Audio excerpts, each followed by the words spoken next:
Hi everyone, this week we are going to be doing some chemical structures, which you've been doing on paper, but this week we're going to add some models and also some digital models as well to help you visualize some of these things we've been learning about. So in this experiment we'll be looking at shapes and polarity, and another word for shapes is geometries.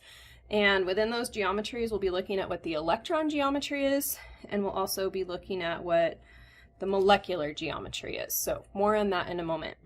So to help you understand, we'll be using 3 different types of models. So you're going to be using the software PhET, which is free, with electron pairs. We'll be using PhET with atoms and electron pairs. For bigger molecules, we'll use a free website called MolView. And then you'll need to also build these molecules out of either household items, so like I've collected some stuff from my kitchen today, or a model kit. And those model kits, you can borrow them at the LBCC Destino Science Resource Center for free. You can go down there and use it if you're on campus, or you can buy one. But again, no need to spend money.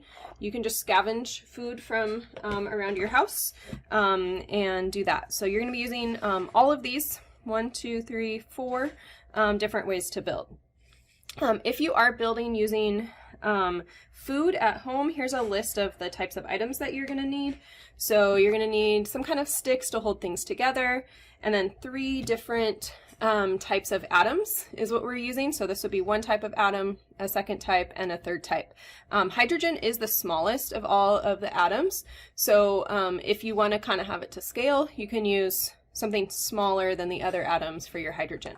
So that's what you want to collect, are the things that you see here. And then you're going to be turning in a whole bunch of pictures at the end of this experiment. Use a 1 or 2 page document. Google Docs is a nice way to condense pictures down, and make sure each picture is clearly labeled with the chemical name. So for example, CO2. From table 1, you're going to have electron geometry models. And so those PhET ones, anything with PhET is going to be a screenshot of what you built. And then you'll do more PhET. And then you'll have something that you take a picture of with your phone, so either a model kit or household items. So that will be an electron geometry and then 12 built models, because for each chemical you'll do a PhET and you'll actually build it. And then some electron geometries and then 12 built models for each one, a PhET and a model kit. And then for table 3, we'll see that you'll do MolView for both molecules, and then one of them you'll actually build. All right, so let's take a look at an example of what this might look like for carbon dioxide. All right, so as we fill the table in, first thing you want to be able to do with all of these is draw the Lewis structure. Okay, so first atom is generally the central atom. So I've got carbon and oxygen. Carbon has 4 valence electrons. Oxygen has 6. So I'm setting that up. And once I've done that, I can connect the unpaired electrons. First single bonds, then if there's unpaired electrons remaining, connect those. And so this would be, if I was to redraw it a little bit neater, looking like this, where I have double bonds, and then I have those electron pairs. And so this is just a cleaned up version of this. All right. From there, we want to think about the number of electron groups. So electron groups are going to be how many atoms or lone pairs my central atom has.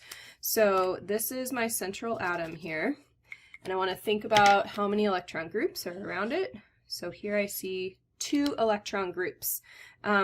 Double bonds, triple bonds, they don't count extra. They're just still a group. So this would be 2 electron groups. Because it's 2 electron groups, now you could go and build on PhET to see those 2 electron groups. So on PhET, you want to go to the model and click on that to do our electron geometries. Remove everything, and whether you have single or double bonds, this will work. So you can click your buttons there to see, and now we're going to add lone pairs of electrons. 2 of them to see how 2 electron groups would repel each other. And you can see that they repel and are in a linear electron geometry. And you can kind of drag that and play with it. And we've got 180-degree angles there between the electrons. From PhET, you can see the electron geometry with two groups is going to be linear, and we're going to have 180 degrees as our bond angle. So the PhET electron groups can help us visualize all of this. Once we figure that out, we need to draw our carbon dioxide into the molecular geometry. And so that molecular geometry might be what you already had here, or we might need to adjust to have the proper bond angles. So here my carbon dioxide was already in that linear geometry. So I'm going to draw it and then I'm going to build it. So you're going to build using the PhET models, and then you're also going to use some kind of real model. Okay. So on PhET, again, you're going to go to the model, not to the real molecules. So go to the model and click into that. We're going to build an actual carbon dioxide now. So remove everything. We have a carbon. Oh, before we do that, we want to unclick so we can see some names, show some bond angles. A carbon double bonded to two oxygen atoms. So add a double bonded atom. That's going to be the oxygen, and then add another one. And you can see that those electron groups repel, and we've got that same linear electron geometry and a linear molecular geometry as well. So because there's no lone pairs in the middle, I have matching geometries here. Both linear, and then you can see that 180 degrees is written there, so it's 180 degrees from one oxygen to the other. If you want to remove those and think about what, say, a water molecule would look like, we'd have oxygen in the middle and two hydrogens. Looks like it's 180 degrees, but we have to take into account the lone pairs of electrons.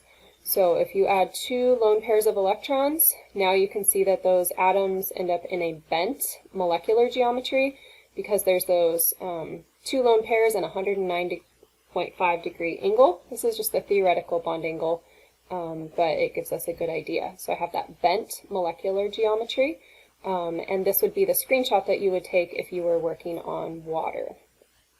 Okay, so let's just say I want to build this out of household things. I've got a carbon and two oxygens, and then I want to show that there's double bonds between them and that it's a linear arrangement of atoms. So double bond here to my carbon, and then double bond over here to my other oxygen. So this is what you would take a picture of. This shows a carbon dioxide. Now, if instead you want to use molecular models that you get to borrow at the Destino Center, or you buy some, black is always going to be our carbon color and red is our oxygen color. We want double bonds, so whatever kit you're using, you want to use two pieces of plastic to connect those. So I'm piecing this together, and these models are designed to pop things into the right molecular geometry. So as I finish this out, you can see that it's also linear. With the carbon in the middle and the two oxygens, and then the double bonds, you should see the two lines. So you would be submitting, again, either, a PhET picture of this built, and then also a model picture of them built. The last piece that you're going to do here is using electronegativities to add bond dipoles and molecular dipoles. I like to, for the bond dipoles, use small blue arrows, and for the molecular dipoles, use bigger pink arrows. So if you go look up electronegativities, you can see that the electronegativity of carbon is 2.5 and oxygen is 3.5. So it might help you to jot those numbers down here. 2.5, 3.5, 3.5. Usually the least electronegative atom is in the center of the molecule. So once I look those up, now I know higher numbers mean that there's a stronger pull of electrons in the bond. So here for carbon dioxide, I would draw a bond dipole, parallel a bond, from 2.5 being more positive to 3.5 being more negative. That means electrons are pulled to the side of that bond. And then similarly, the 2.5 gets pulled by this 3.5 over here. So we're saying that in this molecule, the oxygens are pulling electrons out towards themselves. However, those two cancel each other out. So because those two bond dipoles cancel, we say that our molecule is not polar, okay?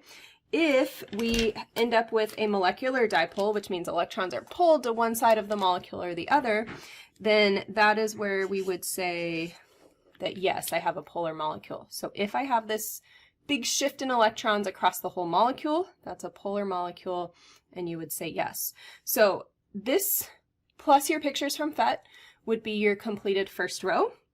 And so what you're going to do is you're going to continue down on this page and do the same thing as you go.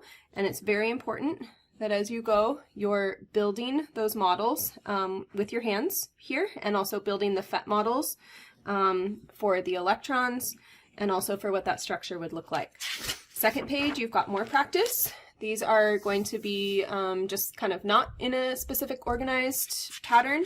And then on the last page, you've got two big models, two common ones. We've got glucose, which is blood sugar, and then we have acetyl salicylic acid, which is aspirin. On these are bigger molecules, so what you're going to do is choose 3 centers. So maybe I choose this atom, and this atom, and this atom as my 1, 2, 3 centers, okay? So for each center, this would be center 1, center 2, center 3, I want to think about the number of electron groups around that center. And this is going to be getting at what we're going to do later in the semester as well. So looking at carbon 1 there, I've got it connected to H, to O, and then to this carbon. So that is 3 electron groups around that carbon there. As soon as I have 3 electron groups, you've been learning, you will have seen all the possibilities for electron groups here.